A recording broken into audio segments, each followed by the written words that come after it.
And we're back with the final edition of our October Spookfest here on Mr. Robin's Hood podcast, where we have celebrated our favorite holiday in more ways than is paranormally allowed.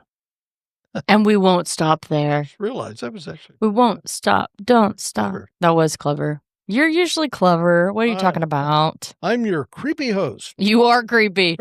You're creepy. That's Mr. Robin to you. And I'm teeing up this episode of the podcast digitally across from hole number 2. Which is haunted. Did you know hole number 2 over there is haunted? I did not. Of the Woodward Municipal Golf Course, where the coyotes already sound like a soundtrack of a B-grade horror flick.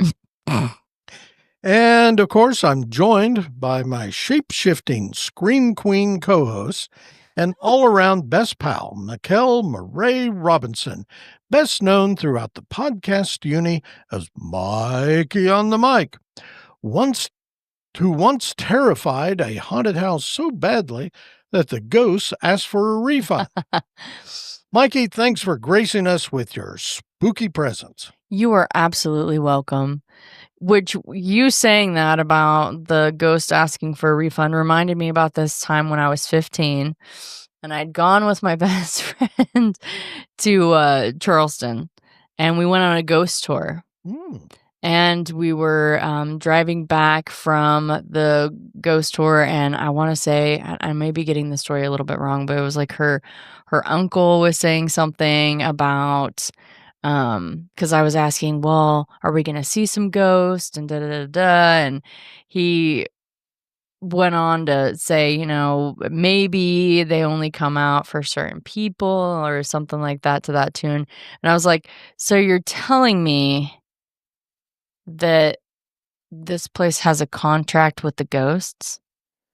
Like, as far as in, like, they come to agreement who they're gonna scare and shit. Anyhow, everybody busts up laughing, and it was a funny story. And to this day, they always give me a bunch of grief about having a contract with the ghost. But they just didn't know that I'm over the ghosts. I don't have a contract with them. They have a contract with me.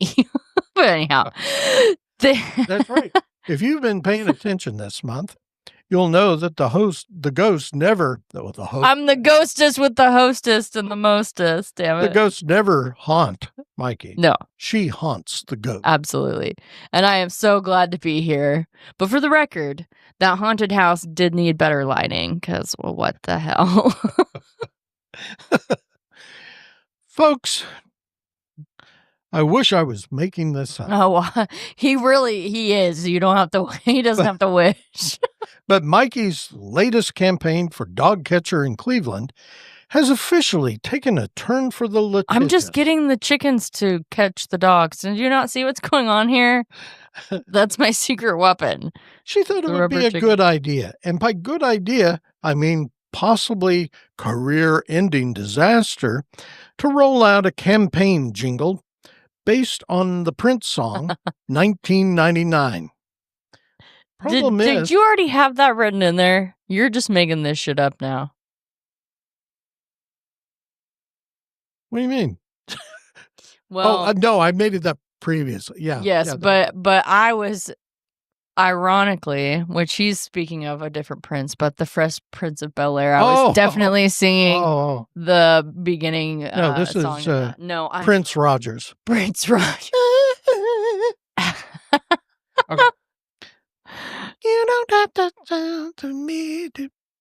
I love Prince. You don't have to. Oh, I love that song. Anyway, problem is, Mikey, in her infinite wisdom, changed the hook in her parody to "Tonight we're gonna party like it's 1989." Yeah. Because nothing says vote for me to wrangle your stray mutts than telling them how old you are. Like reminding people of mullets, acid-wash jeans, and the Berlin Wall still standing.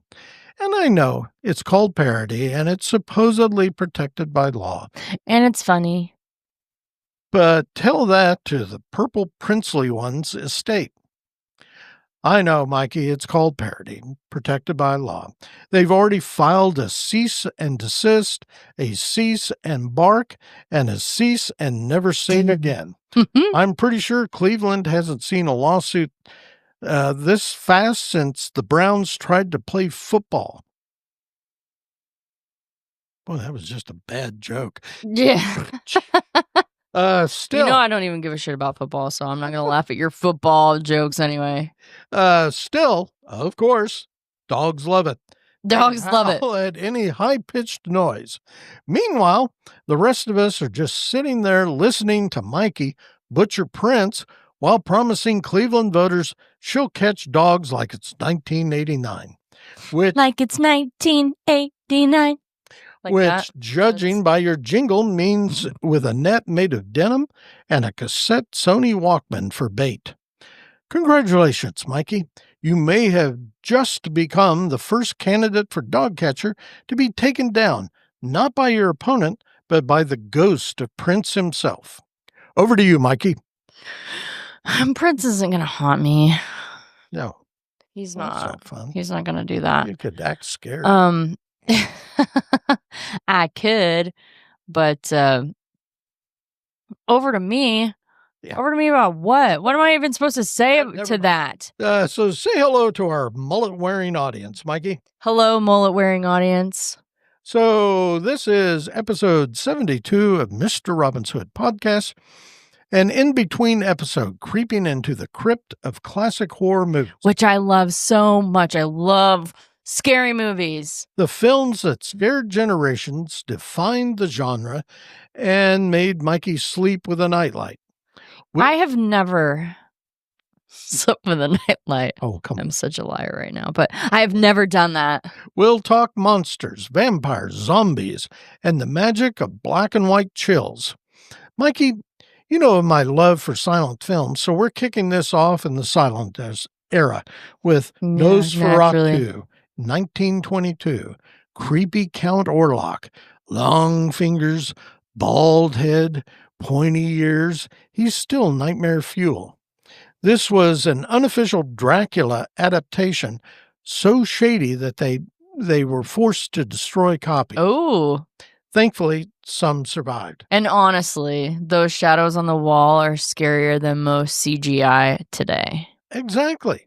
Sometimes all you need is a rat-faced vampire creeping up the stairs to make you rethink sleeping in castles. I think I'll still sleep in a castle. You know what? I have. And I can tell you it's no fun. I stayed in a castle once in Portugal. Did you really? It was on a NATO base, and the castle had been there for hundreds of years. And so they lodged us all in there.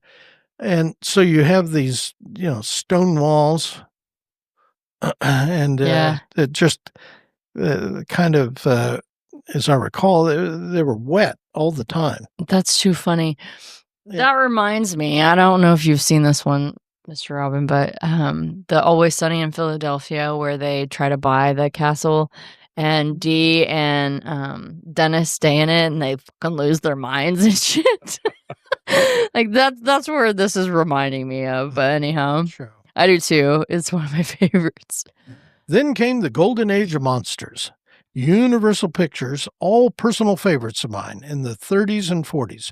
You got Bela Lugosi's Dracula, 1931, Boris Karloff's Frankenstein from 1931, The Mummy, 1932, and of course, The Wolfman, 1941. By the way, do you know the ties of Lon Chaney Jr. to Oklahoma? I don't absolutely know that. So his father, Lon Chaney Sr., and his mother, who was also a performing artist, I can't remember her name. She'll look that stuff up. And they were with a traveling troupe of actors coming through Oklahoma City and performing. And Mrs. Chaney was really pregnant at the time. And Lon Jr. was actually, it was time for him to be birthed. And so he was birthed It was late at night. There was a freezing rainstorm outside. And he was stillbirth. He was dead on arrival. And there was a doctor there kind of monitoring things, and the doctor did everything he could to revive the infant. And Lon Sr. picked that baby up, wrapped it, I think, in swaddling of some sort, ran outside, and they were near a lake in kind of east central Oklahoma City. I can't remember the name of that lake. Dang it. I should have looked all this up and written it down. What the heck were you thinking? And he dipped the baby into the ice cold water. And the baby came alive. It came alive. And he went and dipped the baby in the cold water. That's wild. And that was the start of Lon Chaney Jr. And of course, he had no memory of it. But and the family moved right after that. They moved out of we're getting the hell out of Oklahoma. Some weird shit in the water over there. Weird shit in the water.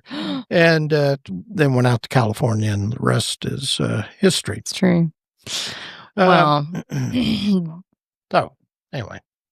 Those movies basically created the blueprint: spooky castles, villagers with torches, and a monster who's somehow both terrifying and misunderstood. Right. Frankenstein wasn't really evil. He was just built like me, trying to assemble IKEA furniture, confused, grunting, and occasionally violent. Lugosi's Dracula, smooth, elegant. Basically the opposite of me at my senior prom. Post-war America gave us atomic monsters and alien invaders. Creature from the Black Lagoon, 1954. The Blob, 1958. And Invasion of the Body Snatchers, 1956. Suddenly, horror wasn't just about vampires.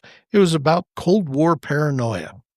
Right. Nothing says date night at the drive-in like watching a giant jello blob eat people alive. And honestly, that blob is still less terrifying than my cooking experiments and these podcast recordings. Yeah, I gotta help Mr. Robin with his cooking. Anyhow. Hey, at least your soup doesn't consume entire towns, but we do need to talk about that key lime pie. Then, throughout the 1960s, things got darker. Alfred Hitchcock's Psycho, 1960, gave us showers we'll never trust again. Roman Polanski's Rosemary's Baby, 1968, made pregnancy terrifying. And then it was already terrifying. Well, for the men, it made it terrible. And then The Exorcist, 1973. Spinning heads, pea soup, and a soundtrack that still creeps people out. And I'll share something with you, Mikey. Oh. There is only one film in all of the world that really gets me. Really gets you. The Exorcist. Yeah. I cannot watch that in a dark room. I swear I'll get up and turn on every light in the house. That is so funny. I'm going to have to use this against him. Giving me ammo. This is what I like. Mm-hmm. Yeah. Well, speaking of The Exorcist, did you ever see The Exorcism of Emily Rose? No. Okay, well, I did my term paper on that because I love creepy movies that much, right? Uh-huh. And I had to go buy the film because I was going to have to watch it quite a bit to really know, and then I had to research it. Well, turns out when I went to pick up the movie, I went to Dodge City, went to the Walmart, parked, went in, got the movie, was paying out, and I was paying with a check. I hand the check to the cashier, and she goes, "Oh, your check number is 666." And I was like, "Oh my gosh." I wish I was kidding about this because my friend Zach was with me, and he was like, "Oh my gosh, are you gonna?" I'm like, "Well, I'm not gonna waste a check. That's like 20 cents or whatever, And I'm weirdly frugal like that, so I was like, "It'll be fine. It'll be fine." So we go out to the car, and I parked in row 6 at the Walmart, row 6. Mm-hmm. And then like more 6s, creepy. Anyhow, we drove home, we made it safe, and then I bombed my term paper because my teacher was super strict. Miss Jarvis. She said, if you make one mistake on that, it's a 0. And I made one mistake on that. But she'd given us every chance to not. And it was my own dumbass fault. But anyhow, I did some extra credit, made it up, made sure my grade wasn't totally bonk. But when I was doing research on this gets creepier, right? I'm doing research on this movie, and I find out the lady in the exorcism of Emily Rose, right, was born on the same day as my best friend and my little brother. So that was kind of more creepy. And then her name was very, very creepily similar to my name. And I was just like, don't haunt me. And you know what? She never did. So it worked out. But it was a lot of bizarre coincidences that we don't believe in coincidences. See what I'm saying? Oh. So anyhow, those movies do hit differently. Because the ones you were talking about, Rosemary's Baby, Psycho, The Exorcism, less about monsters, more about what humans are capable of and what they invite in, which is also The Exorcism of Emily Rose. Back to that one. Yeah, exactly. Norman Bates, demon possession, creepy kids, suddenly horror wasn't campy fun. It was existential dread.